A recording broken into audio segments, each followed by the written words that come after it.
You have been lied to. They told you to work hard, save a little, retire at 65, and that this was freedom. But if 40 years of labor ends in a pension too small to live on, what do you call that? You were not born to serve until death. You were not born to watch life pass while you trade your soul for a salary. The world does not reward the obedient. It rewards the man who sees the trap and walks out of it. And that man begins here. Listen closely, because if you miss this message, you may work to the grave and still die poor. You believe you are free. You believe that hard work will pay off.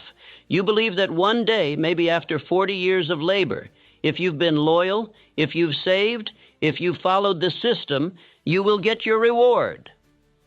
But I say this to you without apology. If 40 years of labor ends in dependency, then who truly owned your life? I have seen it too many times. Men who gave their entire youth to a job, only to reach the age of 65 with a tired body, a trembling hand, and a fearful glance at the calendar because their money is running out. They obeyed every rule. They stayed quiet. They did what they were told. They worked. They waited. And when the waiting ended, there was nothing waiting for them.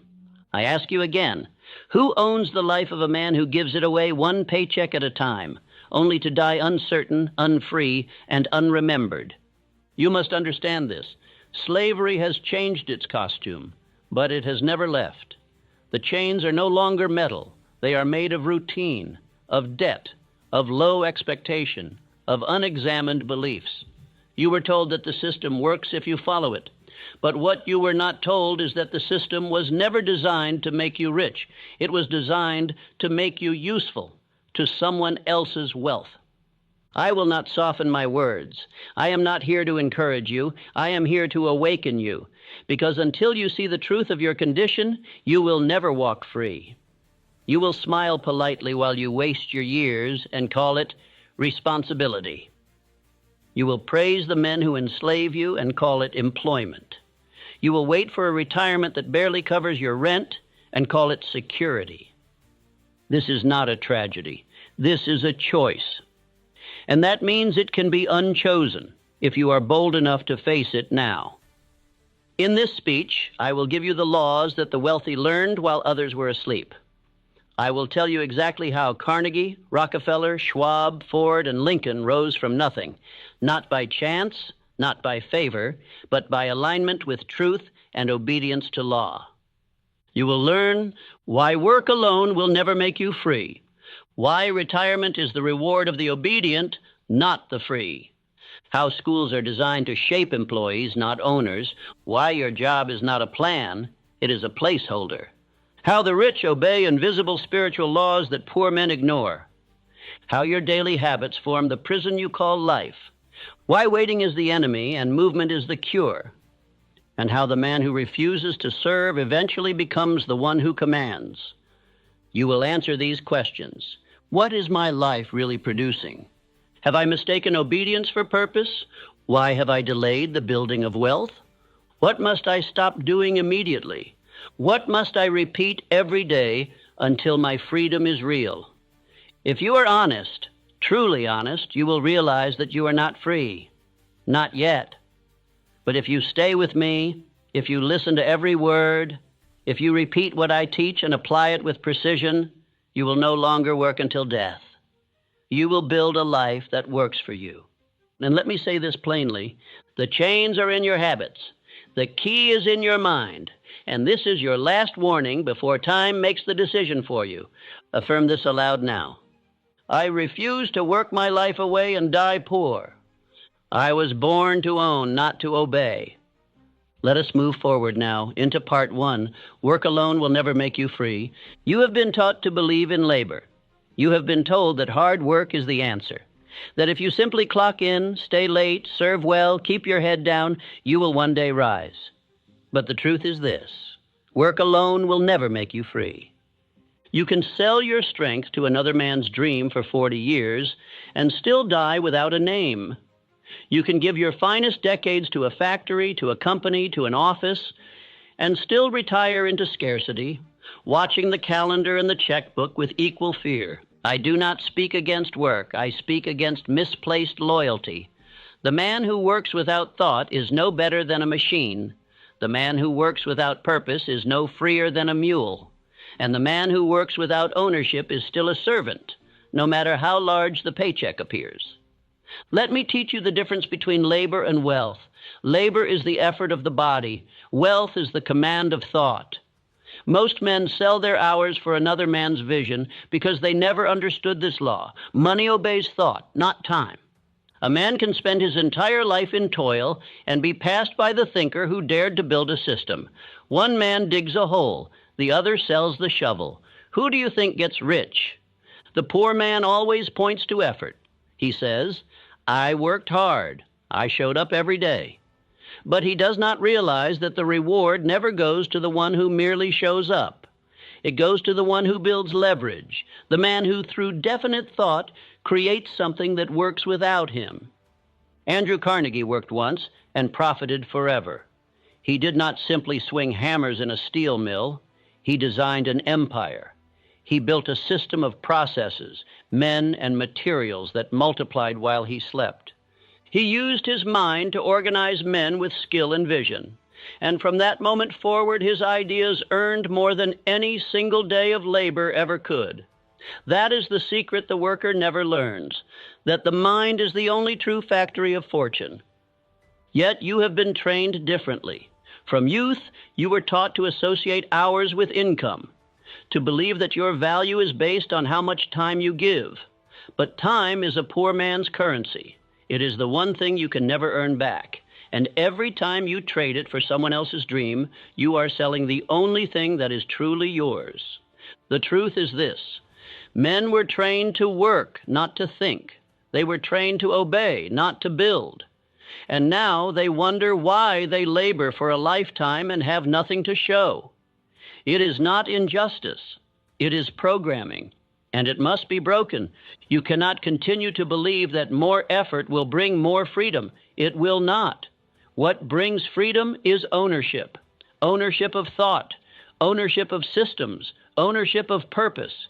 Until you stop working blindly and start working with definiteness, you will always trade your life for crumbs.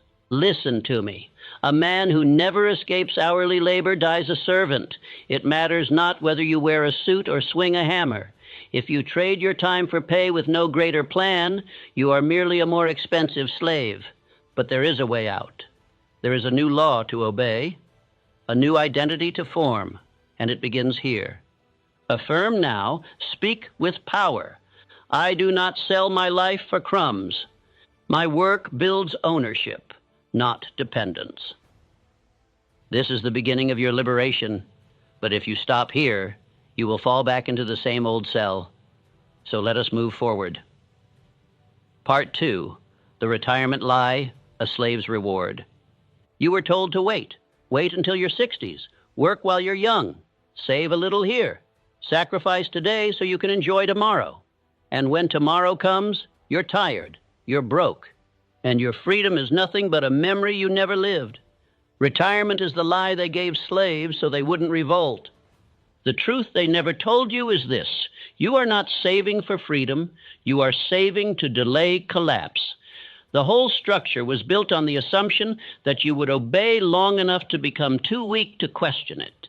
They gave you just enough security to keep you from running, just enough hope to keep you from asking, and just enough fear to keep you working. I say this without apology. The man who waits until 65 to begin living was never alive to begin with. You think retirement is a reward? It is a leash. They call it a pension. I call it permission to survive. You were never supposed to reach your final years with dread in your chest and a calculator in your hand. That is not freedom. That is a sentence. And the only crime you committed was trusting a system that was never built to set you free. Let me show you how wealth works. Not the fantasy, but the formula. True wealth is not saved. It is not rationed. It is not handed out at the end like a prize for obedience. True wealth is built through value. It is the byproduct of thought, decision, and the courage to step off the assembly line. Look at Henry Ford. He didn't save his way into millions. He didn't work for someone else until he was 65. He created something that multiplied without him. He built systems. He saw opportunity where others only saw jobs. And because of that, his wealth worked while he slept.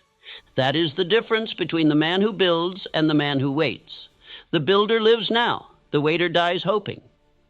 You were taught that delayed gratification is the key to success, but the truth is that delayed vision is death. If your entire life is built around a reward that only comes when you're too tired to enjoy it, you were deceived.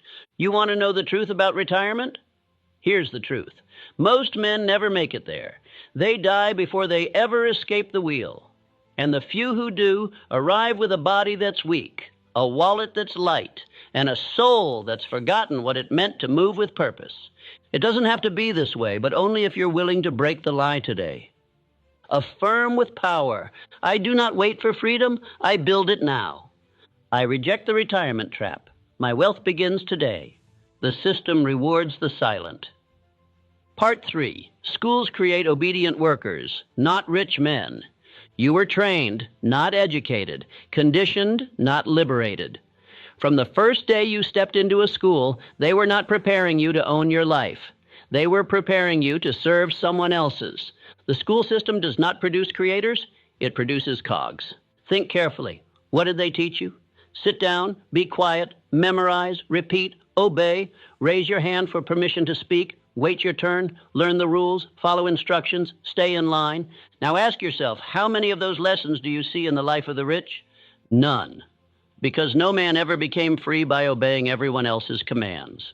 The men who rose, Carnegie, Edison, Ford, they broke the line. They rejected the path laid before them. They thought, they imagined, they questioned, they moved with belief, not compliance. Let me tell you about Thomas Edison. He was thrown out of school. The teachers said he was unteachable, deficient. They told his mother he would never learn. And what did he do? He went on to bring light to the entire world, not because of a classroom, because of belief, because of persistence, because of vision. And here is the great irony. The same system that rejected Edison now teaches about him. They celebrate his name, but they punish the spirit he lived by. The truth is this. Schools do not teach wealth. They do not teach imagination. They do not teach faith. They teach order. They teach comfort. They teach dependency. They teach you to memorize a script and never to write your own. If you want to become rich, you must unlearn the thinking that made you poor. You must cast out the false beliefs that were planted in you by those who were never free themselves. You must question the path. You must think for yourself. Ask, why was I taught to fear mistakes more than mediocrity? Why was I never taught to build income? Why did no one speak of definite purpose? Why were the laws of wealth, faith, autosuggestion, desire, organized planning left out of every curriculum? I will tell you why. Because obedient workers do not need wealth. They only need enough to survive and to keep showing up. This is not an attack on learning. Number this is a war against indoctrination. Education is power when it liberates the mind. But when it only trains the hand, it becomes a prison. If you want to rise, you must retrain your thinking.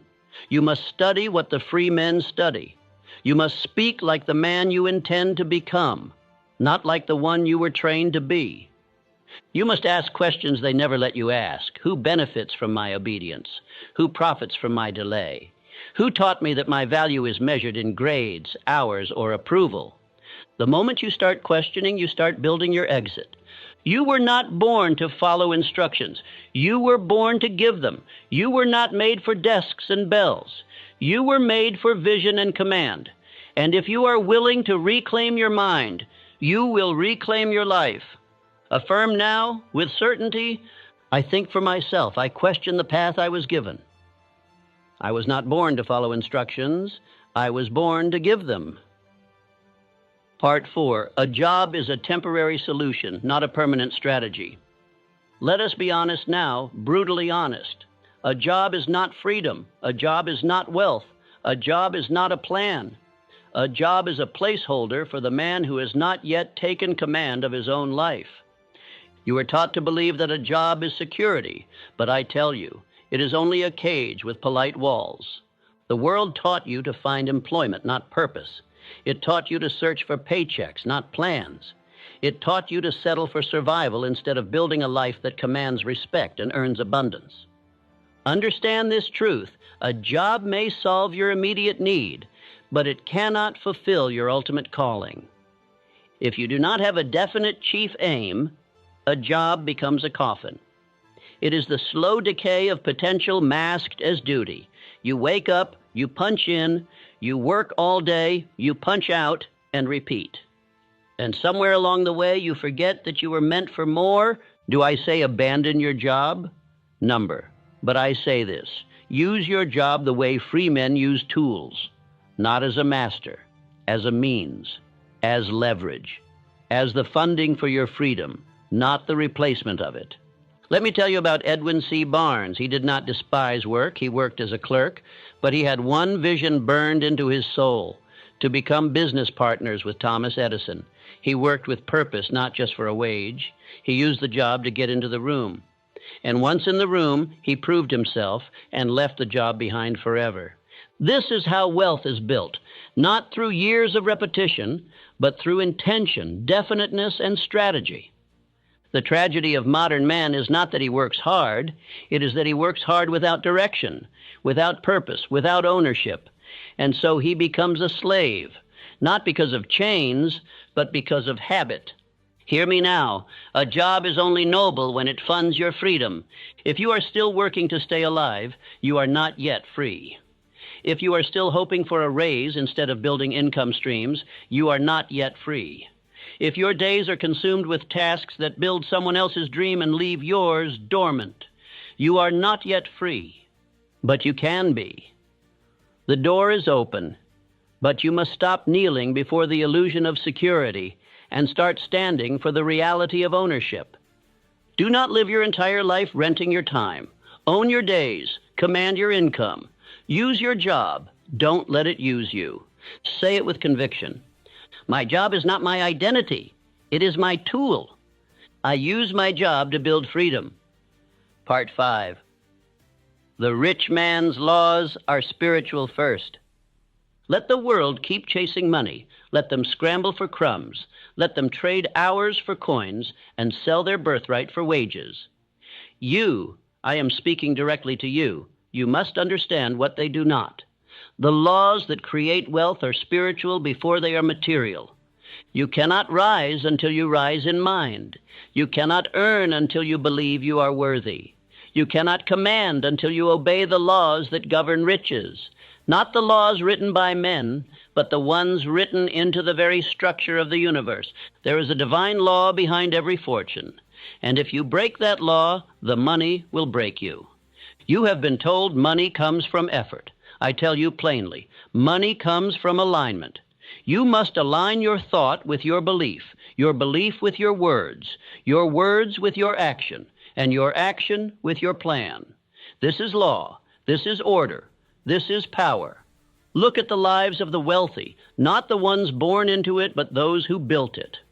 Rockefeller tithed not out of superstition, but out of principle. He honored divine law. He believed money was a stewardship. He structured his empire not just on business, but on internal discipline. Andrew Carnegie surrounded himself with minds greater than his own, not because he was weak, but because he obeyed the mastermind principle. He believed that riches were attracted to unity, to definiteness, to mental harmony. Edison repeated the vision of electric light to himself long before the world believed in it. He walked with certainty while others mocked. He obeyed the invisible law of belief, faith applied to a definite aim. Do you understand now? It is not business alone that creates wealth. It is belief. It is spiritual alignment. Faith is not religion. It is power. It is seeing the invisible as though it were visible. It is holding your vision with such intensity that the world must obey. And what of autosuggestion? The world calls it foolish repetition. The rich call it mental programming. They know the subconscious mind must be told what to do. And what you say to yourself with emotion becomes instruction. And the subconscious executes what it is told. If you wake each day and speak defeat, delay, weakness, you have issued orders for poverty. If you wake and declare belief, wealth, clarity, you have issued orders for victory. And planning, do you think riches obey the man who moves without a map? Never. Wealth is a general. It responds to organized defense. Write your aim, write your steps, review them daily, adjust, attack again. All of these, faith, definiteness, repetition, planning, are spiritual in nature before they ever manifest a dollar. This is why the poor man may work harder than the rich and yet remain poor, because he works with muscle while the other works with mind. One sweats without direction, the other thinks with precision, and the man who thinks according to law will earn in 1 year what the other cannot earn in a lifetime of labor. You must master these laws: the law of definite chief aim, the law of faith through auto-suggestion, the law of planning organized by purpose, the law of the master mind, the law of cosmic habit force, which rewards only rhythm, not randomness. These are not opinions, these are eternal laws. Break them, and life will break you. Obey them, and the world will yield. You must live by inner command. You must rise before the world rises. You must speak your aim aloud. You must write your instructions to self. You must review your plan and build rhythm into every hour. This is not spiritual fluff. This is the foundation of every empire. Riches are not the reward of effort. They are the reward of obedience to law. Part 6. The habit system that creates financial slavery. If you would understand slavery, you must stop looking at chains and start looking at habits. For no man wears shackles on his wrists anymore. He wears them in his routines. Slavery in this age is not enforced by force. It is enforced by familiarity, by repetition, by rhythm gone wrong. You rise, you eat, you labor, you rest, and you call it life. But I ask you, is it your life? Or is it the life designed for you by other men who profit from your blindness? The modern slave is not bound by a master. He is bound by a cycle. And that cycle, unless interrupted, will carry him to the grave with nothing to show but obedience and exhaustion. The chains are in your habits. What time do you wake? What thought enters your mind before the world speaks? Do you begin your day with instruction to self, or do you check a machine and follow the world's instruction? When your body rises but your purpose sleeps, you are already a servant. Let us speak plainly. You cannot live like a common man and expect uncommon results. You cannot drift into fortune. You cannot wander into mastery. You must command it, and command requires rhythm, but it must be the right rhythm. The poor man wakes late, eats thoughtlessly, consumes without producing, reacts without thinking, and repeats the same confused day, year after year. This is the habit system that leads to financial slavery. It does not feel oppressive. That is why it is so dangerous. It feels normal, but it is normal only because it is widespread. And slavery that is widespread is still slavery. The difference is that now the slaves are quiet. They sing no sorrow songs. They just keep working and hoping and waiting for a reward that never comes. Now compare this with the habits of the wealthy, not those who inherited, but those who built. Andrew Carnegie rose early. He did not wait for orders. He issued them. He planned his day the night before. He spoke aloud his aims. He wrote letters of intention. He reviewed his progress daily, and he demanded the same from every man around him. Charles Schwab did not stumble into leadership. He became a multi-millionaire because he mastered organized rhythm. Every hour had a purpose. Every morning was planned. Every night was measured. He knew the law. If you cannot measure it, you cannot multiply it. Thomas Edison tested one idea over 1,000 times, not because he was lucky, but because he was structured. His repetition was not random. It was rhythmic. It was aimed. Now ask yourself, what is your daily rhythm producing? Do you eat like a rich man? I do not speak of food, I speak of thought. Do you consume knowledge that builds your aim or distraction that destroys it? Do you speak like a rich man? Are your words definite, clear, aimed, and positive? Or are they vague, filled with doubt and drifting in complaint? Do you move like a rich man? Is your day mapped? Is your progress tracked? Do your actions serve a vision or simply respond to the needs of others? Do you think like a rich man? Have you formed the habit of directed thought, or do you merely react to the noise around you? You must audit your habits, because your habits are your destiny. Let me give you the model of wealth-building rhythm. This is what I teach all who seek to rise above the slavery of the world. Morning command. Rise before the world speaks. Speak your definite chief. Aim aloud. Read your plan for the day. Repeat your wealth affirmations with emotion. Midday. Alignment. Review progress against plan. Speak aloud. I am still on target. My aim is fixed. My pace is strong. Correct drift with immediate focused action. Evening review. Measure what was completed. Journal new lessons. Repeat your aim aloud before sleep. Visualize success as already yours. Repeat daily, without fail, without excuse. This structure alone will begin to reprogram your subconscious mind, and your subconscious is the builder of all results. Do not underestimate this. Most men fail not because they lack intelligence, but because they lack rhythm. The law of cosmic habit force is not poetic. It is practical.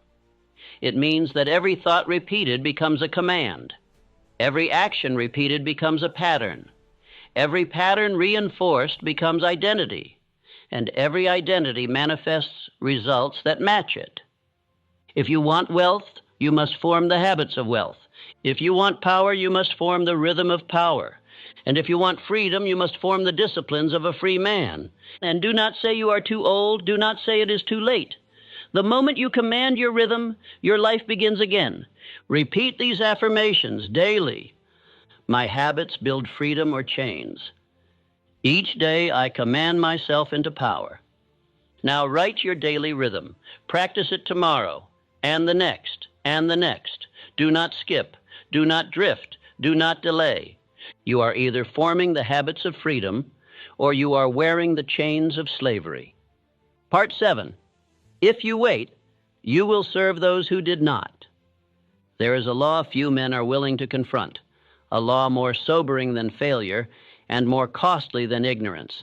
He who waits serves the man who does not. The world has never rewarded hesitation. It has never crowned the cautious. It has never surrendered its riches to the man who delayed. Look around you at every industry, every street, every corner of society, and you will find the same truth. The men who rule are not the ones who waited for permission. They are the ones who moved when others paused, decided when others doubted, and acted when others were still seeking clarity. Wealth does not come to the brilliant. It does not come to the good. It does not come to the hopeful.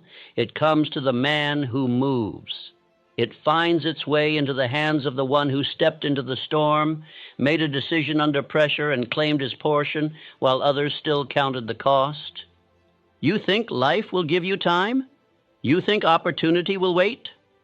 Number life waits for no one, and the man who waits becomes the laborer for the one who didn't. Abraham Lincoln, a man of great principle but greater movement, understood this law. In the darkest hours of his leadership, he did not sit in endless counsel. He moved. When the nation fractured, he acted. When the outcome was uncertain, he still advanced.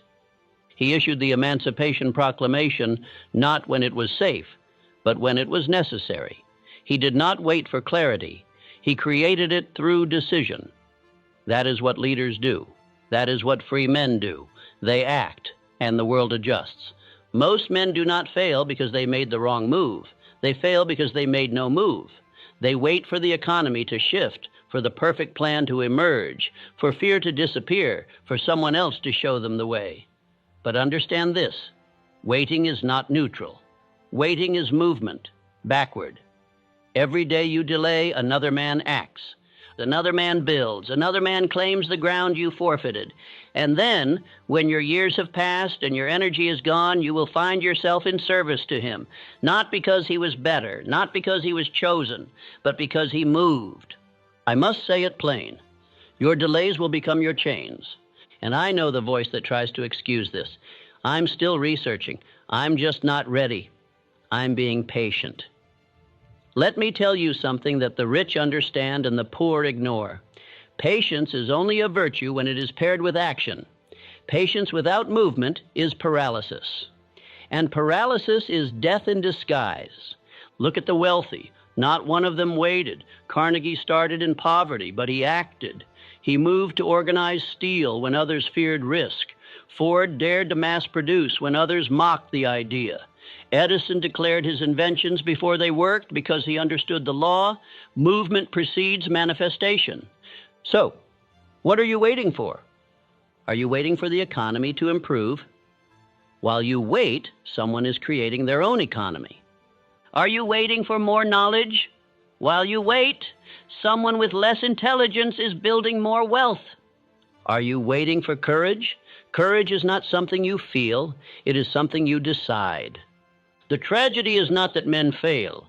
The tragedy is that they delay and delay and delay until the very life they wanted is now owned by someone else.